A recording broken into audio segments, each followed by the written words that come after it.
ನಮ್ಮ ಕ್ಷೇತ್ರದ ಶಾಸಕರಾದ ಪ್ರಸಾದ್ ಅವರಿಗೆ ಸಚಿವ ಸ್ಥಾನ ಕೊಡ್ಬೇಕಂತೇಳಿ ನಾವಿಲ್ಲಿ ಧರಣಿಗೆ ಬಂದಿದ್ದೀವಿ.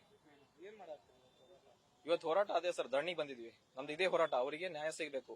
ಅಂದ್ರೆ ಈಗ ಧರಣಿ ಅಂದ್ರೆ ಏನ್ ಸಂಜೆ ತನಕ ಕುಂದಿರ್ತಾರೋ ಹೆಂಗ? ಇಲ್ಲ, ಸ್ವಲ್ಪ ಹೊತ್ತು ಧರಣಿ ತೋರ್ತೇವಿ ಇಲ್ಲೇ, ಅಂದ್ರೆ 1-2 ತಾಸು ಧರಣಿ ತೋರ್ತೇವಿ.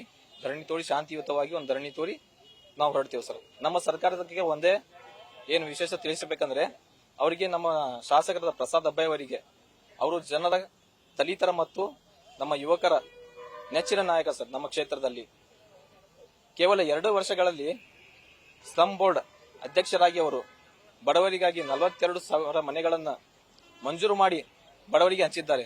ನಮ್ಮ ಕ್ಷೇತ್ರದ, ನಮ್ಮ ಹುಬ್ಳಿ ಧಾರವಾಡ ಪೂರ್ವ ಕ್ಷೇತ್ರದ ಎಲ್ಲ ಸ್ಲಂ ಏರಿಯಾಗಳಲ್ಲಿ ಪ್ರತಿಯೊಂದು ಬೀದಿ ಬಿಡದೆ ಎಲ್ಲ ರಸ್ತೆ ಆಗ್ಲಿ, ದಾರಿದೀಪಗಳಲ್ಲಿ, ಚರಂಡಿ, ಒಳಚರಂಡಿ ಇವೆಲ್ಲಗಳನ್ನು ರೂಪಿಸಿ ಅವರು ಕೊಟ್ಟಿದ್ದಾರೆ ಸರ್.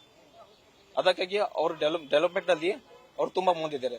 ಇಂಥ ನಾಯಕರು, ಶಾಸಕರು ನಮ್ಗೆ ಏನದಾರಲ್ಲ ನಮ್ಮ ನಾಯಕರು, ಅವರು ಸಚಿವ ಸ್ಥಾನಕ್ಕೆ ಬಂದ್ರೆ ನಮಗೆ ನಮ್ಮ ಏನು ಉತ್ತರ ಕರ್ನಾಟಕ ಭಾಗ ಇದೆಯಲ್ಲ ಅದು ಇನ್ನೂ ಡೆವಲಪ್ಮೆಂಟ್ ಆಗುತ್ತೆ ಅಂತ ನಮಗೆ ಧರಣಿ ತೋರಿದೀವಿ ಅಷ್ಟೇ ಸರ್. ನಮ್ ರಿಕ್ವೆಸ್ಟ್ ಇಷ್ಟೇ, ಆಗಬೇಕು ಸರ್.